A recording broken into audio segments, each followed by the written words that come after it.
Hola a todos. El presente trabajo nacía con una serie de propósitos, entre los cuales figuraban, en primer lugar, ser o constituir un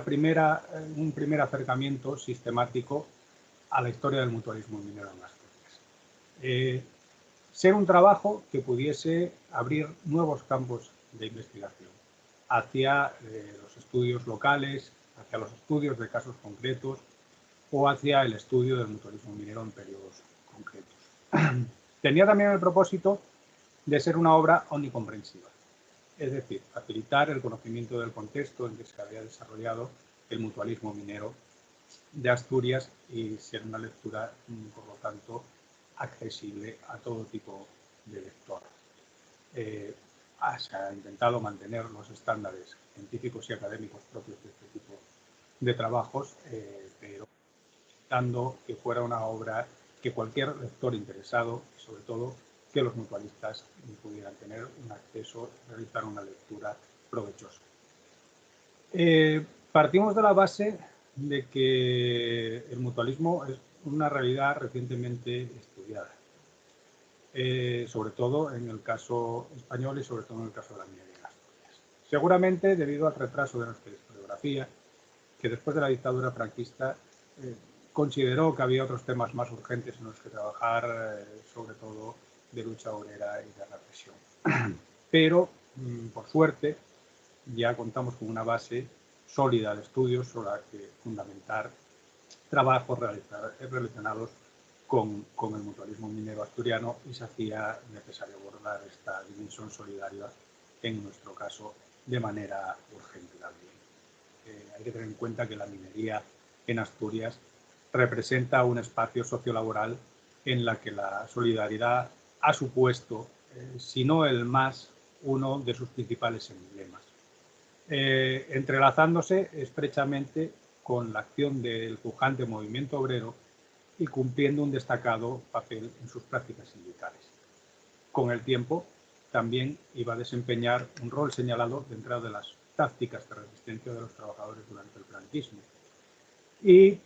retomando una vigorosa labor en la transición y la democracia con la fundación del Montepío y la mutualidad de la minería. El mutualismo representa una de las primeras manifestaciones del asociacionismo obrero frente a la inhibición tradicional de las instituciones públicas en el campo de la previsión. Fundamentalmente, las sociedades de socorros mutuos desempeñan un papel clave como escuelas de militancia y de autogestión obrera. Y aparte, mostró a estos sectores de la población virtudes esenciales del universo burgués, tales como el ahorro, la disciplina o la previsión racional. Para contextualizar el presente estudio, hay que partir de la premisa de que el paso a la era industrial vino propiciado en buena medida por el desarrollo de un nuevo paradigma energético, en el que el carbón sustituyó a la madera. Hay que tener en cuenta, y baste como dato significativo, que a principios del siglo XX, nada menos que el 88,5% de la energía consumida en el mundo procedía del carbón. En España, por su parte, los inicios de la minería fueron titubeantes. Y sería a tenor de las medidas tomadas durante el sexenio democrático, sobre todo con la ley de desamortización del subsuelo, cuando se produjese el esplendor de la industria extractiva española. El número de concesiones mineras creció de forma vertiginosa y la exportación de minerales y metales de primera fusión cobró un auge tan extraordinario que no tardaría en alterar la estructura misma del comercio exterior nacional. Se iba a constatar, así pues, un vertiginoso desarrollo de la actividad en el que el capital francés o belga, unido al de vascos y catalanes, revestiría una significativa importancia. De este modo, en Asturias, la explotación hullera se acabará por transformar en el eje de la economía regional. La especialización económica de las cuencas en un sector de la dureza y de la hostilidad del minero y su propia geografía cohesionada, junto a altos índices de concentración obrera, junto a prácticas de segregación urbana y la rápida fermentación de un nuevo entorno sociolaboral extraño y no pocas veces hostil, acabó precipitando y facilitando un fuerte sentimiento de comunidad y una manifiesta cohesión de grupo. Por su parte, el fenómeno asociativo mutualista recoge en Asturias la herencia de los gremios urbanos y cofradías, así como las prácticas observadas en los circuitos vecinales de ayuda mutua de la comunidad tradicional, aunque se trata de un fenómeno esencialmente obrero y urbano. Se configura como un largo proceso cuyo punto de partida se basa en la situación de extrema vulnerabilidad de los sectores populares durante la industrialización. Y es lo que les empuja la falta de iniciativas públicas, la falta de protección, a la creación de sociedades de socorros mutuos y montepíos.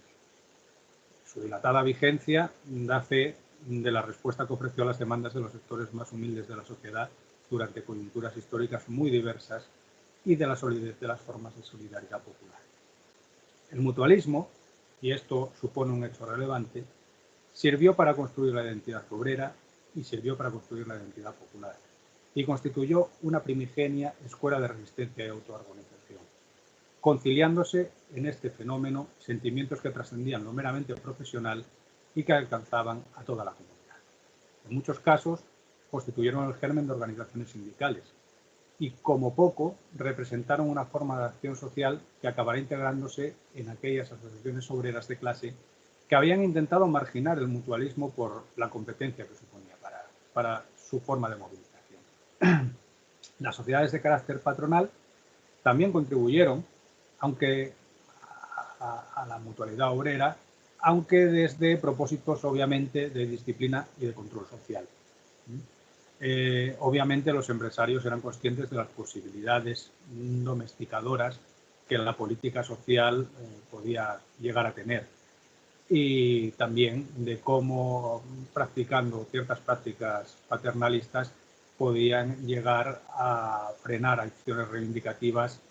y entonces llegaron a desarrollar, en casos que se analizan en el libro, pues obras mutuales de gran calado. En lo que se refiere a las mutualidades laborales, como seguros obligatorios paralelos, no dejaron de ser otra plasmación del intervencionismo franquista.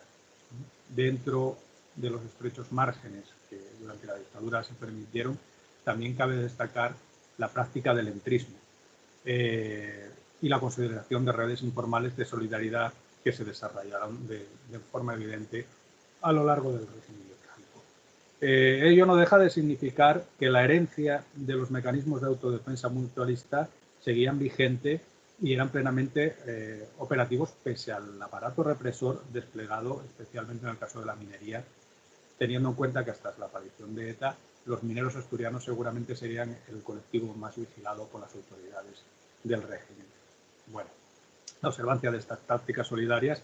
iba a resultar a la postre fundamental en la puesta en marcha del nuevo Montepío de la minería, en el que por último cabe destacar que su historia y su significado para los trabajadores del sector y para la comunidad asturiana en su conjunto constituyen un capital que tiene que contribuir a superar la situación crítica en la que injustamente se ha visto abocado. El libro se divide en varios apartados, pero quisiera destacar principalmente dos formas de abordar su lectura. En la primera parte es una contextualización de lo que significó la minería del carbón, a nivel general, a nivel español y a nivel asturiano, de lo que significaron las formas de solidaridad a lo largo de la historia, de cómo se fueron agrupando por oficios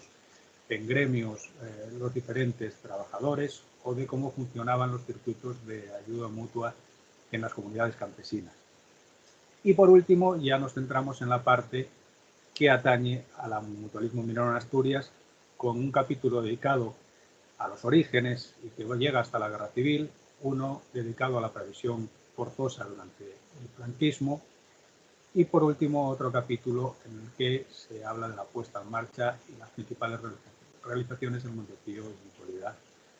de la minería asturiana. Quiero por último mostrar mi agradecimiento en primer lugar a la entidad por su confianza y por hacer posible que se llevase a cabo este trabajo, y también a Santiago García Granda, rector de la Universidad de Oviedo,